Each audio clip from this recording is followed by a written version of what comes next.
If you've been a student at Harvard at any point over the past 3 years, there's one thing you've probably heard over and over and over again: intellectual vitality.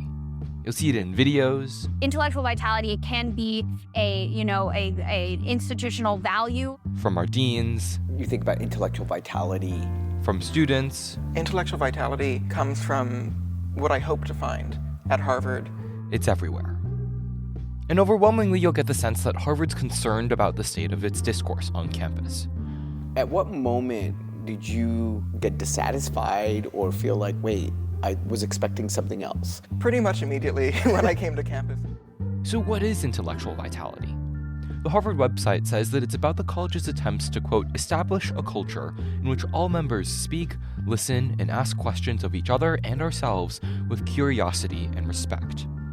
The implication here is that the college isn't quite hitting the mark, that there isn't as much curiosity and respect as there should be, that it's something that spans across fields. On politics, international relations, ethics, or religion. That Harvard's civil discourse isn't intellectually vital. And that's meant that the college has rolled out measure after measure to try to change that. One of the newest phases of that came this fall, when intellectual vitality was included for the first time in mandatory orientation training for freshmen entering the college and getting to know what Harvard is all about. But some people think that Harvard's approach to all of this is wrong, that its attempts at intellectual vitality aren't helping, that it's missing the point and the real problem. One of them, Mateo Diaz, is a student who was asked by a Harvard administrator to record a video for that orientation training. He didn't see what came of it until this fall, when he and one of his peers, Saul Arno, saw that intellectual vitality training before it was shown to freshmen. Mateo and Saul are both on the Crimson's editorial board, and they're joining us now to talk about why they think Harvard is falling short. This week on News Talk, is Harvard doing discourse wrong? From 14 Plimpton Street, I'm Frank Joe. This is News Talk.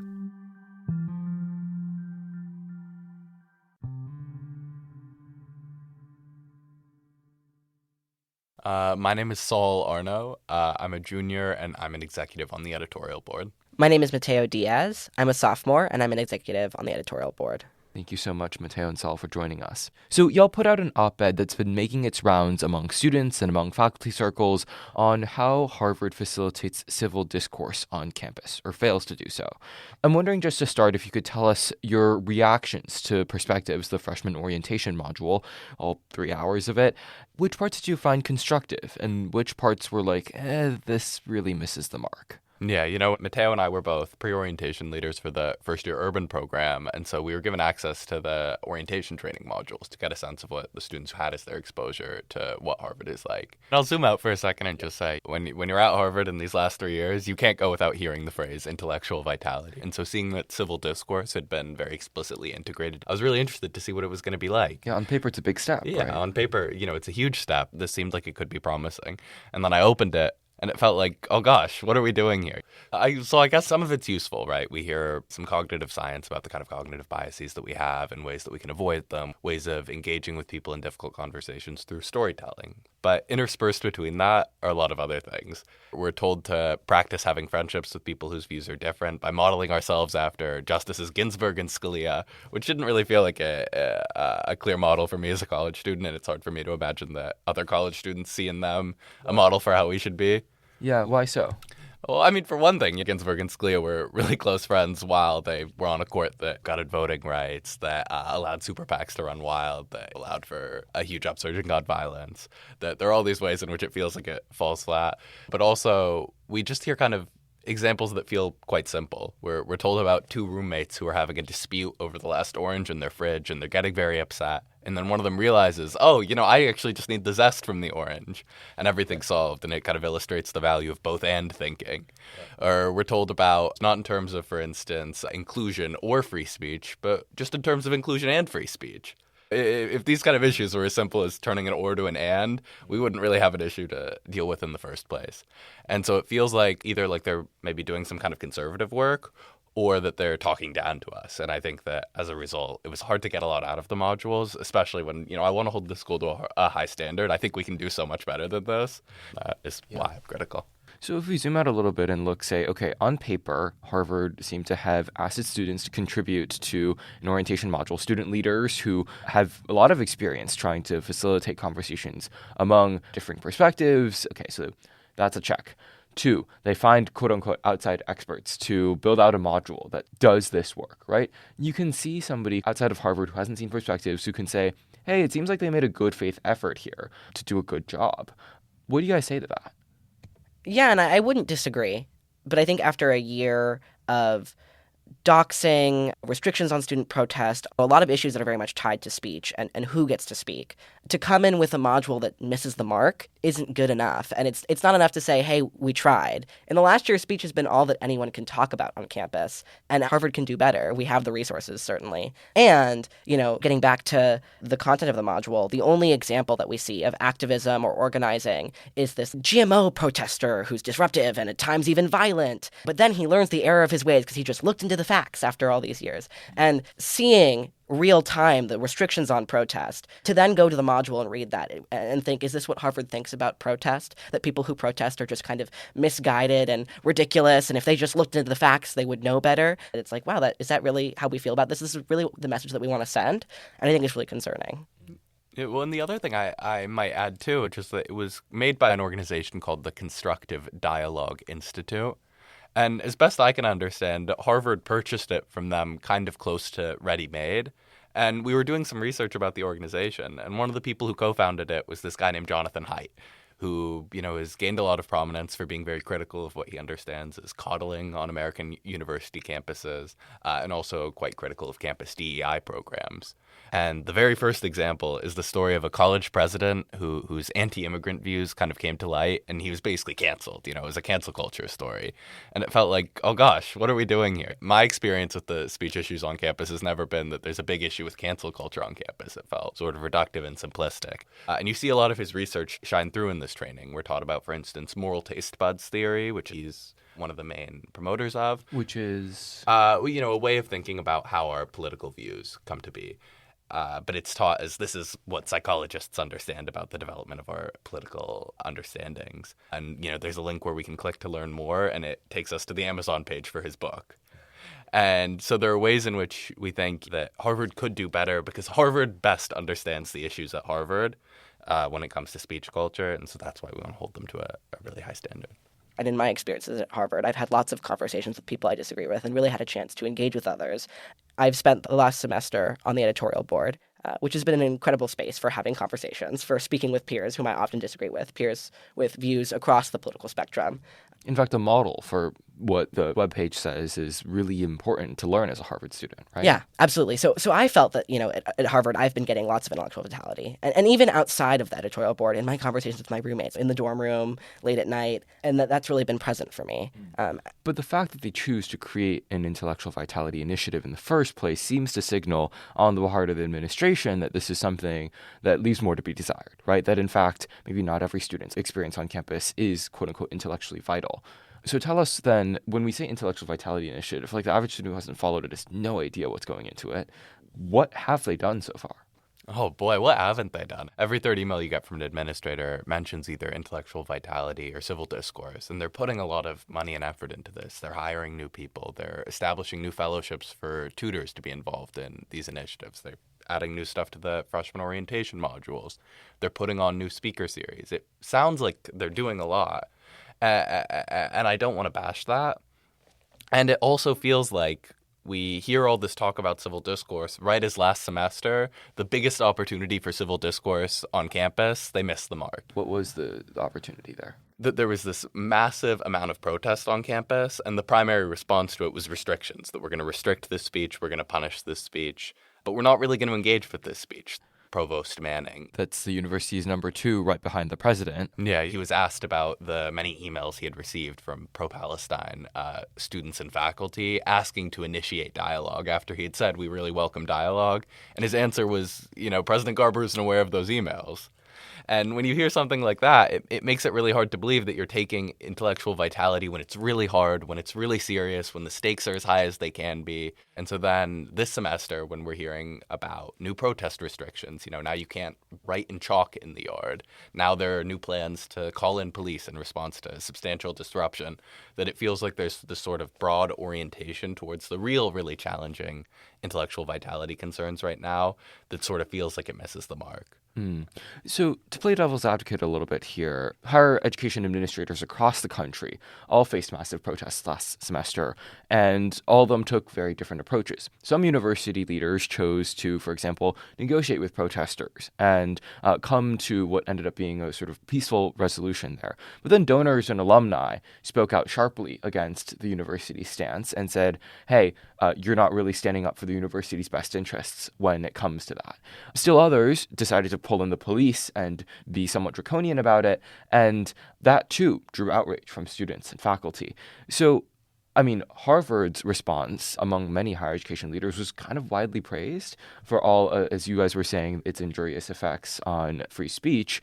So tell us what you think Harvard should have done in a protest situation like that.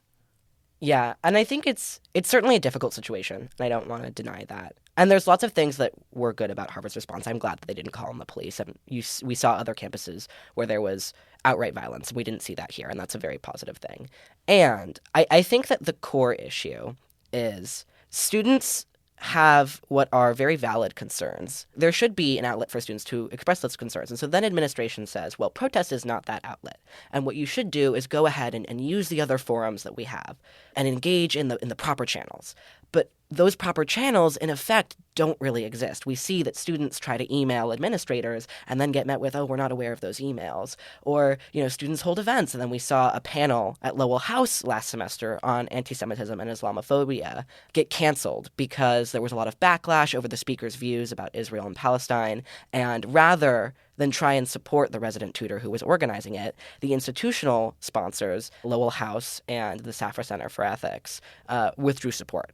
And so when folks have actually tried to have conversations and raise concerns through the proper channels, like we see support withdrawn, emails aren't answered, and so, what can we expect students to do? I think to the extent that we don't think that protest is a proper channel or a valid means of discourse is one conversation to have. But then also, if you're going to say that students can't protest and we're going to put all these new restrictions in place and then not have actual other proper channels or other forums for having conversation, what are we doing? How can we do both those things at once? Well, so if we zoom out a little bit and look at like the cancel culture heavy framing on Perspectives, the freshman orientation module, somebody outside of Harvard might look at that and say, yeah, Harvard does have cancel culture. Like liberal media is running amok and Harvard is playing into that, right?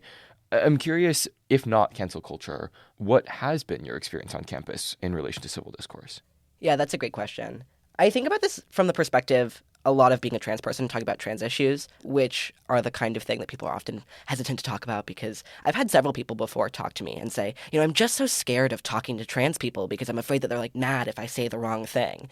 I've never been talking to someone about identity and heard them say something that I didn't agree with and yelled at them or gotten mad at them. Frankly, I found I've had the opposite effect where often someone will say something I'm I'm not quite sure I agree there, but I'm not sure how to raise that point, and very hesitant when it's an issue that I feel so strongly about. And so it's always interesting to me that people have this, idea in their mind of the angry liberal that's going to yell at them and get mad, because I have yet to ever yell at someone. And obviously I'm not representative of all people, but I would say that most of my peers probably agree. I think that they're really interested in having conversations with other people. No. Both of you have gestured at what you think is important to healthily facilitate civil discourse throughout this conversation. Tell us then, if Harvard is doing discourse wrong, which is the top line of your op-ed, what does it look like for Harvard to do discourse right? What is the blueprint there? Yeah, sure. I'll give it a shot. First, I think there are some sort of baseline things. For instance, there were massive external threats to free speech last semester with the doxing trucks that came to campus. The fact that many students had their names and information mailed to residents of Cambridge for their participation in protest, or sometimes for just being affiliated with an organization that was involved in protest. The university has to stake out a harder line. It was really disheartening that it took almost a year for them to release guidance just saying that to participate in the doxing of other students is to violate the code of conduct. There are baseline things like that. But I also think that More broadly, there are ways to facilitate discourse on campus that we mentioned in the op-ed. For instance, Mateo brought up the example of a Lowell House tutor who organized a panel that was then canceled after all the institutional sponsors pulled their support. That when someone who's a resident tutor, an early career scholar, is responsible for organizing examples of civil discourse on campus, they need to have the support of the university.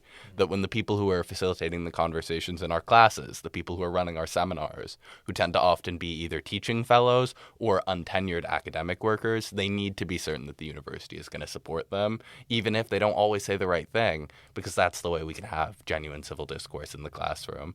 Yeah, I'd like to really emphasize that point. I think even in my experience and our experience as pre-orientation leaders, we're looking for guidance from the folks, often not top-level administrators or tenured faculty, but staff at the university or untenured academic workers. And they're often afraid, rightfully so, because they're worried about backlash. They're worried about losing their jobs if they say the wrong thing, in no small part because of the way I think that we as a university have responded to controversial issues and to protests in the last year and to all of these things. And if a staff member or an untenured academic worker can't have a conversation with students because they're afraid of being fired and can't say the encampment and is referring instead to the elephant in the room or the events of last semester, what message does that send to students about what we're allowed to talk about? How are we supposed to move forward as a community if we can't talk about what's happened on our campus, let alone how we feel about it, right? And so I think that's a huge issue. So what should Harvard be doing then to make sure that the campus is providing students the resources, the training to promote good civil discourse? Yeah, I think we have to offer a lot more concrete advice and examples to students. I think when we look at a training like Perspectives, we didn't really see any examples of a student of color or trans student or another marginalized student having a conversation on an issue of identity and how you might engage in that situation. So I think we need to offer concrete scenarios for students. If I'm a trans student and I'm having a conversation with a peer and gender affirming healthcare comes up, and they have an opinion that minors shouldn't have access to gender affirming healthcare, and I disagree because as a minor, older minor, but 17, I had access to gender affirming healthcare. And I want to engage with that person, like that's going to be difficult because I have a very personal, connection to that, and that makes my feelings a lot stronger. And I, recognize that those are the situations that are tough for people. If you're a student of color and someone's just said something that you feel is racist, how do you engage with that person? So far we've got improve on the things that Harvard has not done well, which certainly makes sense and certainly feels like baseline. But say we wipe the slate clean and Harvard is able to take good baseline actions. What comes next? I think that a huge thing is having really good models for how to have conversation, how to facilitate conversation.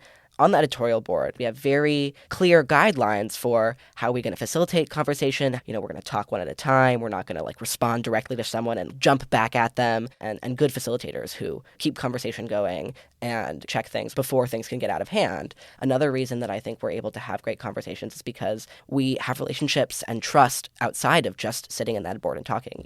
We hang out after meetings. We see each other in other settings. We're not all best friends, but we're friends and we're peers and we take time to kind of cultivate relationships with one another. And so I think thinking about as a university, how do we give students kind of concrete advice for engagement, for facilitation? How do we step in and help facilitate conversations in the spaces where they need to be happening, whether that's training for our students who are serving as advisors to other students, training for our teaching fellows, or giving staff the support and the space to facilitate conversations. And so I think that is really key. So the fact that this module began with cancel culture narrative, the fact that a lot of our conversations on the editorial board too, tend to split along certain lines of political belief. Some people may just look at Harvard and say, hey, the share of students on your campus that is liberal or left-leaning far outshines the share of students on campus that is right-leaning or conservative. So Harvard just needs more conservative students. What do you say to that? Maybe in the abstract that might be true, but I think about seriously, if we were serious about this idea, how would we follow through on it? And it would have to be affirmative action for conservative students or affirmative action for conservative professors. And in a world where we can't have race-based affirmative action, where we don't have socioeconomic affirmative action, it seems to me like a solution like that falls flat. And the other thing I think I'll say is that I think back to last semester where there were huge ideological divides on the campus. And what that shows is that there are real divisions in the way people think, that Harvard is not just some liberal monolith, and that people want to be able to have serious, thoughtful conversations across that difference. I think this sort of simple model that you have 3 conservatives and 3 liberals in a room, and then they have it out and they get to the bottom of it or whatever, and that's civil discourse. I think it's a little bit of a caricature. And I think that there are a lot of ways that we can have discussions across difference with people who share some values, don't share others, and that Harvard already is a school that draws people from all over the country, all over the world, is able to set people up for that if we're given those tools. I'll add to that point, too. I think, are we going to put a question on the Common App that asks everybody, are you a Democrat or a Republican? What's to stop people from, changing their affiliation for the sake of college applications? And I think that's a little bit of an extreme, but I don't think that there's actually an easy, practical way. I don't know that asking everybody for their ideology when we admit them is a great practice. And I think when we think about civil discourse, the importance of it, the importance of intellectual vitality is that people can come to Harvard and engage with difficult ideas, with ideas they disagree with, and kind of through that process become better people, better thinkers. I don't think that we need to take a lot of effort to change that because it's already present. And how, when it actually matters, when the stakes are high, when the moment arises, do we have conversation? And I think rather than go get more conservative students, we have yet to see, I think, Harvard do a really good job of facilitating discussion when the moment matters. And so if we can't do it in the last year over, Israel-Palestine, how are we going to do it if we bring a bunch of conservative students to campus? So I'm going to keep on playing this devil's advocate role and say, okay, as an institution, Harvard is making attempts to, nominally at least, to support civil discourse. So far, it seems like it hasn't really worked. And it's made a lot of students upset, right? You guys have mentioned the crackdown on protests. You can imagine student protesters and other left-leaning students on campus saying, hey, Harvard is using civil discourse as like a Trojan horse of sorts to crack down on student movements. And that is quite the accusation to levy against a university that is, as at least what it's saying, trying to protect student safety, trying to make sure that these protests don't get violent. So in the event that another high-stakes situation like this happens in the coming semester, what should Harvard do? What are the things that we should be looking to in the future? This is maybe not directly answering the question, but to speak to the concern about Harvard's trying to use intellectual vitality just to crack down on protest, and that it's kind of a disingenuous. I don't think that that's totally true. I've also heard folks say, this is kind of for the PR. That's a big criticism. I think it is genuine. The administrators who I have talked to who are involved in this, I think do really care about discourse and really care about the values of intellectual vitality. I don't think it's just a PR move, but I think that even if that's true, the kind of effect of doing that while restricting protest makes it so that students don't really trust administration and don't really trust intellectual vitality and aren't bought in. And so I think that even thinking about how do you make an initiative effective when you have a module like perspectives that comes across as kind of conservative and paternalistic, if you want students to buy into the thing that you're doing, you have to think about how your actions come across. And, I've heard administrators say that it's unfortunate that this is happening in the last year with everything that's been going on because it kind of comes across as a response or an attempt to restrict protest. And so I think I'd like to see the chalking restrictions reversed. I'd like to see unapproved signage restrictions reversed. And more broadly, conversations about protest and the role that it plays is really key. You mentioned the editorial board as a potential model for facilitating good civil discourse. And yes, tons of good best practices there that have produced really incisive work from the editorial board. And I can imagine my blockmates, my friends, who maybe aren't self-selecting to enter a space like the Crimson's editorial board, who couldn't care less if they talk every day to somebody who disagrees with them, or who don't prioritize having conversations with people along ideological or demographic lines of difference.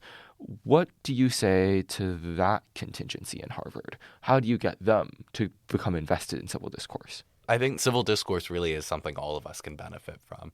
That whether it's in the classroom, talking to people you disagree with, whether it's living with roommates who you might have internal scuffles with, whether you're interested in organizing a campaign, even organizing a union, talking to people who aren't already on the same page as you, which is what we're talking about at base when we're talking about intellectual vitality. That's a universal skill. And so the university should be thinking seriously about how to make that clear in the way it does the programming.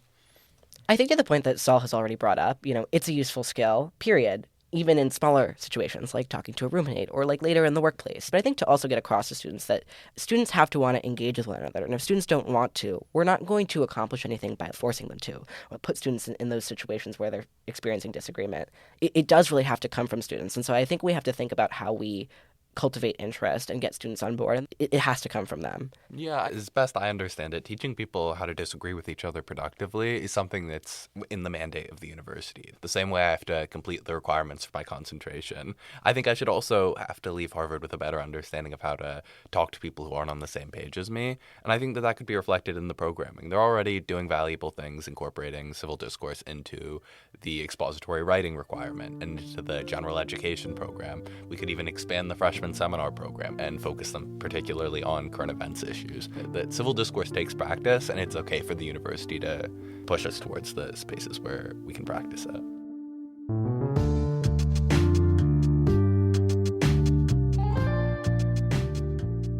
Thank you so much, Mateo and Saul, for joining us to talk through all things Harvard's discourse and how we can make it better. Thank you. Thank you so much for having us. News Talk is co-hosted by Frank S. Joe and Yael S. Goldstein. This episode was produced by Frank S. Joe. Our multimedia chairs are Addison Y. Leo and Julian J. Giordano. Our managing editor is Miles J. Herzenhorn. Our president is Jay Sellers Hill. From 14 Plimpton Street, this is News Talk.